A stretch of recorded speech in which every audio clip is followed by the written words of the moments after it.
두 가지를 생각해 보고자 합니다. 첫 번째는 모든 사람에게는 하나님의 부르심의 뜻이 있다라고 하는 것입니다. 하나님은 모든 사람에게 대해서 뜻을 가지고 계시고 그 사람을 무엇인가로 사용하기 위해서 하나님은 반드시 부르신다는 것입니다. 그냥 부르시는 것이 아니라 애매하게 부르시는 것이 아니라 특별한 계획을 가지고 하나님의 뜻을 가지고 부르십니다. 예배드리고 말씀 우리가 듣고 기도하고 봉사하고 신앙적인 또한 중요한 믿음의 그런 부르심도 있지만 하나님께서는 이 땅 가운데 하나님의 모든 우주 만물 가운데 하나님이 세우신 창조 세계에서 우리를 향해서 부르시는 하나님의 특별한 뜻이 있다는 것을 우리가 믿게 됩니다. 우리의 삶의 자리에서 또한 우리의 가정에서 그리고 우리의 직장에서 이 나라에서 전 세계에서 하나님의 주시는 뜻이 무엇일까? 우리가 그 꿈을 가지고 어떻게 그 꿈을 준비해 나가고 또한 그 꿈을 키워 나갈 것인가? 어떻게 그 꿈을 이루어 나갈 것인가? 믿음의 사람이라면 나를 향한 하나님의 부르심이 무엇인지를 분명하게 알 수 있다면 그것은 큰 복일 수 있습니다. 왜냐하면 잘 알 수 있고 또한 잘 반응할 수 있고 그리고 하나님께서 예비하신 축복의 길을 우리가 믿음으로 나아갈 수 있기 때문에 그렇습니다. 여러분 예를 들어보면요. 신부들이 기름을 준비합니다. 신부들이 기름을 준비하라는 말씀을 받았습니다. 그리고 신부들은 기름을 준비해야 한다는 것은 당연하게 압니다. 당연하게 알고 있는 것을 들은 말씀을 준비하면 복됩니다. 준비하면 하나님께서 예비하신 길을 믿음으로 걸어갈 수 있고 또한 준비해 놓으면 마음이 든든하고 평안해집니다. 시간을 소비하지 않을 수 있습니다. 감정을 소비하지 않을 수 있고 마지막에 분주하지 않을 수 있습니다. 그러나 그 말씀을 우리가 알고도 듣고도 일찍 준비하지 않으면 나중에는 어려움을 스스로도 경험하게 됩니다. 그러므로 믿음의 사람들이 나를 향한 하나님의 뜻을 미리 알고 준비하면 그 길을 예비된 길을 걸어가는 축복을 맛볼 수 있다는 것을 여러분 믿으시기를 바랍니다. 두 번째는요. 그럼에도 불구하고 우리는 감당할 수 없는 일을 요청받을 때가 있습니다. 우리는 경험상 압니다. 내가 감당할 수 없는 일이라면 차라리 힘들어도 빨리 거부하는 것이 더 나은 결과를 만든다는 것을 압니다. 우리는 사회생활에서 또한 인간관계에서 그런 일들을 직접 경험하고 또한 다른 사람을 통해서 들으면서 우리는 압니다. 분명하게 노라고 말하지 않으면 나중에 감당할 수 없는 어려움들이 스스로에게 있다는 것을 알기 때문에 우리는 과감하게 처음부터 노라고 말할 때가 있습니다. 그런데 이런 생각을 해봅니다. 첫 번째와 두 번째를 연관시켜 본다면 그런데 그것이 만약 하나님의 부르심과 관계된 것이라면 우리는 어떻게 해야 하는가 그런 생각을 해봅니다. 물론 내가 노라고 과감하게 말할 수 있는 것이 하나님의 일과 전혀 관계가 없는 것이라고 생각할 수도 있습니다. 내 직업에서 일어나는 일, 내가 공부하는 곳에서 생기는 일, 나의 개인적인 친분이나 아니면 가정에서 생기는 일, 그 일을 내가 억지로라도 하나님의 일과는 관계없는 것이야 그렇게 말하고 노라고 말할 수도 있지만 분명하게 나를 통해서 이 땅 가운데 우리의 삶의 자리에서 이루고자 하시는 하나님의 부르심과 관계된 일일 수도 있습니다. 나는 그 상황 가운데 나는 그 순간을 이렇게 이해하고 이렇게 판단하고 이렇게 결정하려고 하는데 하나님은 무엇인가 다른 통로를 통해서 다른 음성을 통해서 우리에게 다른 뜻을 들려주실 때가 분명히 있습니다. 하나님의 부르심과 내가 감당할 수 없는 일 가운데 우리는 먼저 생각해 볼 문제가 있습니다. 하나님은 나의 형편을 모르시는가? 아니 하나님은 나의 은사를 모르시는가? 하나님은 모르시기 때문에 나에게 예스라는 선택지로 몰아가고 계시는가? 하나님이 모르시는 것인가? 아니면 내가 스스로를 모르고 있는 것인가? 하나님은 아무것도 모르시면서 무턱대고 이 세상에서, 이 사회에서, 나의 삶의 자리에서 어떤 부르심을 나에게 주고 계시는가? 우리는 그것이 하나님의 부르심이라면, 명백하게 하나님의 부르심이라면, 애매한 부르심이 아니라 명백하게 하나님의 부르심이라면, 우리는 부르심 앞에 먼저 노라고 말하기 전에 우리가 깊이 생각해 볼 점들이 있습니다. 그 부르심이 과연 나의 성장과 성숙과 관련된 부르심인가? 그 부르심이 나의 변화와 나의 거듭남과 관련된 부르심인가? 그 부르심이 나를 축복하시기 위해서 나를 하나님 더욱더 가까운 곳으로 부르시기 위한 부르심인가?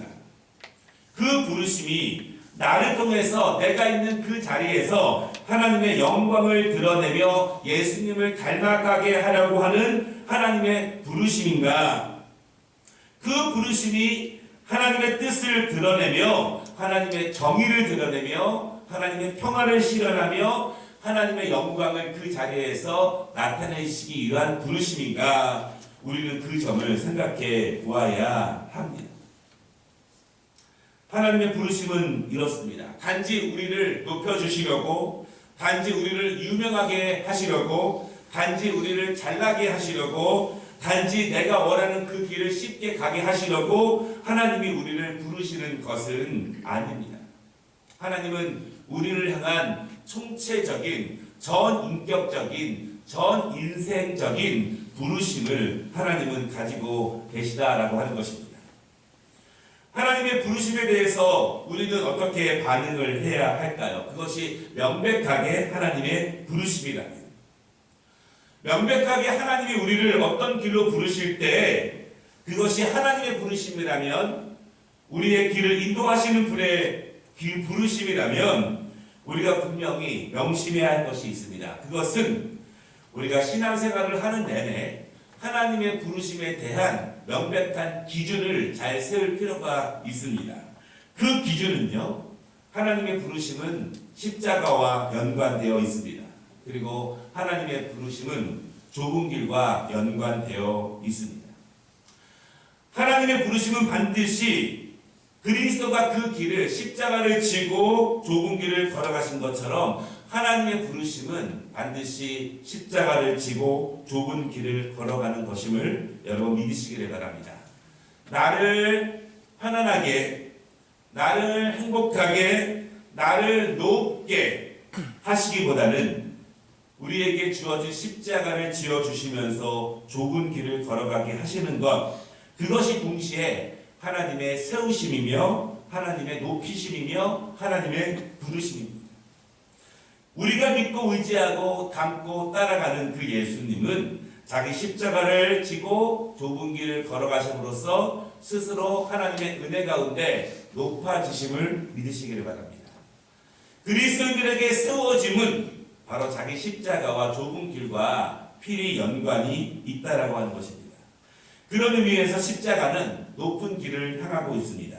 그리고 좁은 길의 최종적인 종착점은 하늘을 향하고 있다는 사실을 여러분 믿으시기를 바랍니다.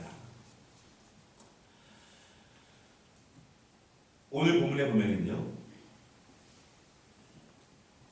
세우려고 부르시는 하나님과 노라고 대답하는 예레미야의 대화가 나오게 됩니다. 서로의 논리가 있습니다. 서로의 이유가 있습니다. 우리는 그런데 이 대화 가운데에서 맨 나중에 누가 설득당하고 누가 순종하는지에 대해서 보게 됩니다. 서로 설득하기 위해서 정당한 이유를 가지고 대화하는 하나님과 예레미야의 대화. 그러나 우리도 상당히 많은 경우에 하나님 앞에 이유를 가지고 명분을 가지고 설득하려고 할 때도 사실 많이 있습니다. 오늘 5절 말씀에 보면은요, 하나님이 예레미야를 부르시는 이유는 명확합니다. 하나님은 그를 여러 나라의 선지자로 세우기로 하나님은 이미 결정하셨습니다. 단순히 이것은 교회 안에서 이루어지는 일이 아닙니다. 교회를 넘어 국가적인 부르심입니다. 그리고 민족적인 부르심이고 당시의 모습을 보면 세계적인 부르심을 하나님은 예레미야를 통해서 세우고 계십니다. 그런데 그런 하나님의 부르심에 대해서 예레미야는 처음부터 강하게 거부하는 것으로 보여지지는 않습니다. 이렇게 말합니다. 자신은 아이라 말을 잘 할 줄 모릅니다. 적당한 이유를 말씀드립니다. 예레미야는 명석합니다. 그래서 압니다. 그는 잘 압니다. 선지자가 되기 위해서는 말을 잘 해야 합니다. 분명하게 논리 있게 호소력 있게 말을 해야 합니다. 지식도 필요하고 선지자는 분명히 여러 가지 영적으로 육적으로 필요한 자격이 있습니다. 그래서 자신은 아이라고 그런 자질을 전혀 갖추지 못했다고 말을 합니다. 예레미야는 논리적으로 자기 자신을 잘 판단합니다. 자기 자신을 잘 분석합니다. 스스로 자기에 대해서 잘 아는 사람입니다. 그래서 지금 하나님의 부르심에 대해서 예스라고 답변을 하지 못합니다. 어찌 보면 예레미야는요, 그렇게 큰 일을 기대하지 않았을 수도 있습니다. 여러 나라의 선지자로 세우는 그런 위대한 일에는 자기가 맞지 않다고 생각했을 수도 있습니다. 한 번도 꿈꾸지 않은 일, 한 번도 생각해 보지도 않은 일을 지금 하나님께서 그에게 부르실 때에 그는 놀랐을 수도 있습니다. 그저 한 가정에서, 그저 한 믿음의 공동체에서, 그저 나의 삶의 자리에서 그저 거기서 일어나는 정도, 그 정도 생각하고 있었을지도 모릅니다. 그러나 하나님은 그를 통해서 훨씬 더 높고 크신 일을 부르십니다. 결국 이 예레미야의 답변은요, 하나님의 위대하신 부르심에 예의 있게 신사적으로 노라고 답변을 하고 있습니다. 여러분 어찌 보면 타당해 보입니다. 하나님의 큰 부르심에 적절한 이유와 분명한 명분을 가지고 노라고 말하는 것은 좋아 보일 수도 있어요. 왜냐하면 요나처럼 처음에 무턱대고 예스라고 말했다가 나중에 너무 두렵고 힘들고 그것이 내가 감당할 수 있는 없는 일이라는 것을 깨닫고 나서 도망가는 것보다는 애당초 처음에 노라고 말하는 것이 더 나아 보일 수도 있습니다. 그러나 예레미야는 하나님께서 그를 향하신, 그를 위해 준비하신 하나님의 뜻을 미처 발견하지 못합니다. 5절 말씀을 보십시오. 하나님은 예레미야에게 말씀하실 때 뭐라고 말씀하시냐면 내가 어머니의 뱃속에 잉태되기 전에도 그를 알았다 이렇게 말씀합니다. 출생도 하기 전에 그를 구별하였다. 그리고 그를 선지자로 세우시기 위해서 이 땅에 부르셨다 그렇게 말씀하십니다. 하나님께서 예레미야를 이 땅에 세우시고 부르시고 이 땅에 오신 이유는 이 일을 위해서 부르셨다 그렇게 말씀합니다. 하나님께서 우리를 부르신 것도 우리를 세우시는 것도 우리를 그리스도인으로 불러주시는 것도 하나님께서 복중에 짓기 전부터 분명한 뜻을 가지고 우리를 부르셨다는 사실을 여러분 믿으시기를 바랍니다. 그럼에도 불구하고 예레미야는 노라고 말합니다. 하나님께서 이렇게 그의 출생의 비밀과 하나님의 위대한 뜻을 말씀하셔도 예레미야는 노라고 말합니다. 아마 어찌 보면 하나님은 답답하셨을 거예요. 내가 도대체 더 이상 무엇을 말해야 예스라고 대답할 수 있을까? 너를 복중에 짓기 전부터 구별하였고 선별하였고 그 일을 위해서 너를 이 땅에 오게 했는데도 네가 노라고 말한다면 하나님께서 무엇을 더 말씀하실 수 있을까요? 그러나 하나님은요, 예레미야가 노라고 말한다고 해서 그대로 물러서지는 않습니다. 왜 하나님은 물러서지 않는가? 노라는 말을 분명히 들었지만 왜 계속 부르시고 예레미야를 설득하고 계신가? 결국 그 하나님의 부르심은 세우심과 관계가 있기 때문입니다. 하나님은 예레미야를 세우시기 위해서 하나님은 그를 부르십니다. 그의 세워짐을 통해서 하나님이 세워지시기 위해서 그를 부르십니다. 하나님이 영광 받으시기 위해서 그를 부르십니다. 여러 나라들이 회개하고 돌아오며 하나님의 이름이 높아지기 위해서 하나님은 그를 부르시는 것입니다. 하나님이 우리를 부르시는 것은 하나님이 나 자신을 통해서 영광 받으시기 위해서 하나님은 우리를 부르시는 것입니다. 하나님이 우리를 부르시는 것은 우리가 있는 삶의 자리에서 하나님의 이름이 높아지는 것을 원하셔서 우리를 부르신다는 사실을 여러분 믿으시기를 바랍니다. 그동안 서 있지 않았던 그 자리에 서라고 말씀하십니다. 그것이 낯설고 그것이 어렵겠지만 그 자리에 서라고 하나님은 부르십니다. 그 자리에 하나님의 뜻이 있다고 말씀하시고 하나님의 영광이 그 자리에 있다라고 말씀하십니다. 바라기는 여러분, 그 자리가 낯선 것이 하나님이 영광 받으시는 것보다 더 중요한가? 그 자리가 어색하고 불편한 것이 하나님의 이름이 높아지는 것보다 더 중요한 것인가?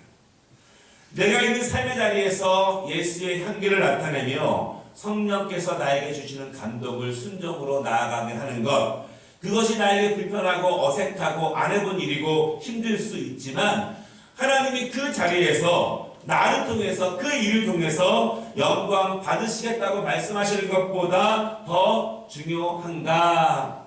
이것입니다.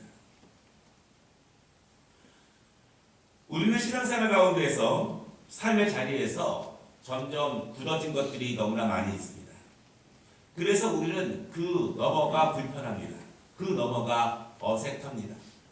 인간관계에서도 그렇습니다. 어디까지는 친절하게 지낼 수 있지만 그 다음과는 깊은 관계를 유지하고 싶어 하지 않습니다. 우리의 믿음의 순종에 대해서도 그렇습니다. 우리의 직장과 삶의 자리에서도 우리는 어느 정도 내가 정해놓은 선들이 있습니다. 그런데 하나님이 그 자리에서 영광 받으시기 위해서, 하나님의 살아계심을 증명하기 위해서, 하나님이 높아지시기 위해서, 하나님의 위대하심을 나타내기 위해서 그 자리를 넘어가라고 말씀하셨을 때 우리는 그때도 예레미야처럼 친절하게 나는 알기 때문에, 그 은사가 없기 때문에, 그 재능이 없기 때문에, 제 생각에는 그렇지 않기 때문에 우리는 노라고 말할 수 있는가? 예레미야의 대답에 대한 하나님의 말씀은 명확합니다. 오늘 7절부터 10절 말씀에 보면은요, 7절에 이렇게 말씀합니다. 너는 아이라 말하지 말라. 내가 너를 누구에게 보내든지 너는 가면 된다. 여러분 믿으시기를 바랍니다. 믿으시기를 바랍니다. 내가 너에게 누구에게 보내든지 너는 가면 된다. 믿으시기 바랍니다. 8절에 너는 너의 연약함으로 두려워하지 말라. 내가 너와 함께 할 것이다. 여러분 믿으시기를 바랍니다. 하나님의 부르심이라면 하나님의 함께 하심이 그 자리에 있다는 사실을 여러분 믿으시기를 바랍니다. 요나는 두려워서 가지 못합니다. 요나는 두려워서 회피합니다. 그러나 여러분 그것은 요나의 생각입니다. 요나의 눈에 보기에는 그렇습니다. 그러나 그가 갔을 때 하나님이 그와 함께 하셨을 때 요나의 입술에서 메시지가 전달될 때마다 회개하는 역사가 벌어집니다. 요나의 세움을 통해서 하나님의 이름이 세워지심을 우리는 보게 됩니다. 오늘 9절에 말씀합니다. 너의 말에 내가 함께 할 것이며 너의 손에 내가 함께 할 것이다. 10절에 말씀하십니다. 내가 너를 여러 나라 위에 세워서 그 나라를 무너뜨리고 다시 세우는 종으로 삼을 것이다. 너는 내가 함께 할 것이다. 이렇게 말씀하고 계십니다. 하나님의 부르심이 명백하다면 하나님께서 우리와 함께 하심을 믿으시기를 바랍니다. 여러분 믿음의 순종은 확신만 가지고 가는 것이 아닙니다. 믿음의 순종은 늘 두렵습니다. 떨림이 있습니다. 하나님의 뜻은 분명하지만 하나님의 준비하심을 믿지만 우리는 인간이기 때문에 연약하기 때문에 우리는 불안해하고 떨리고 확신 없는 마음으로 갑니다. 그때 믿음이 필요한 것입니다. 두렵고 떨리지만 한 발 한 발 어두운 가운데 발을 내디딜 때마다 하나님께서 한 발 한 발 그 위에 하나님의 말씀의 등으로 비춰주심을 여러분 믿으시기를 바랍니다. 하나님이 그렇게 우리를 인도하신다는 것입니다.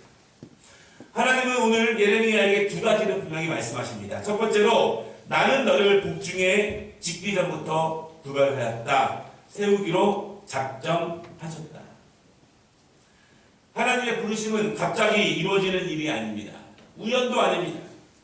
하나님은 세우기로 작정하신 것입니다. 하나님은 처음부터 작정하셨고 하나님의 때에 그 시간에 가장 곤란한 시간에 가장 어려운 시간에 하나님 그때에 맞춰서 하나님은 부르신다는 것입니다. 두 번째 하나님은 이렇게 말씀하십니다. 내가 너와 함께하여 너를 구원할 것입니다. 여러분 우리가 임마누엘의 하나님께서 우리와 함께 하신다는 사실을 정말 믿음으로 분명하게 붙잡는 것이 중요합니다. 왜냐하면 예수님께서 이 땅에 오신 이유가 임마누엘 하나님이 너희와 함께 하시리라 우리와 함께 하시기 위해서 오셨다고 말씀하시는 것이 우리에게 얼마나 큰 복이 되는지를 우리가 큰 믿음을 가지고 믿어야 합니다. 오늘 말씀을 보면은요. 예레미야는 노라고 시작하지만 예스로 반응합니다. 하나님의 기쁘신 뜻, 높으신 뜻, 그리고 그것을 알지 못했던 자신의 연약함을 깨닫습니다. 연약하기 때문에 하나님을 더욱더 붙잡을 수 있습니다. 부족하기 때문에 하나님을 더욱더 의지할 수 있습니다. 힘들기 때문에 하나님의 능력을 더욱더 사모할 수 있습니다. 부족하기 때문에 더욱더 기도할 수 있습니다. 예레미야는 결국 하나님께서 하신다라고 하는 그 말씀에 대해서 그 말씀을 붙잡게 됩니다. 우리는 예레미야 말씀을 통해서 작년에 예레미야에 대한 새벽기도 말씀이 많이 있었는데요. 그의 인생을 압니다. 그의 길은 십자가의 길이었고 그의 길은 좁은 길이었습니다. 그러나 하나님은 그를 통해서 영광 받으십니다. 하나님은 예레미야를 세워주심을 통해서 하나님의 이름이 세워지십니다. 하나님은 그의 이름이 세워지기 위해서 또한 예레미야를 세워주신다는 사실을 우리는 믿습니다. 바라기는 여러분, 우리는 단순히 세워지기를 원합니다. 우리 가정이 세워지기를 원합니다. 우리 자녀들이 세워지기를 원합니다. 그리고 우리가 직장에서 세워지기를 원합니다. 그러나 믿음의 사람이라면 우리의 세워지심은 하나님의 이름의 세워짐의 과정에 있다는 사실을 믿으시기를 바랍니다.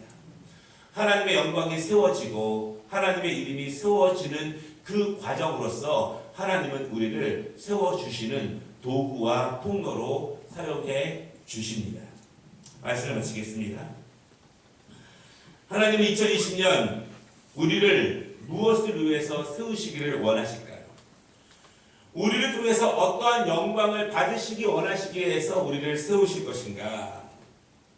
그것은 분명하게 2018년과 2019년과 다르실 것입니다.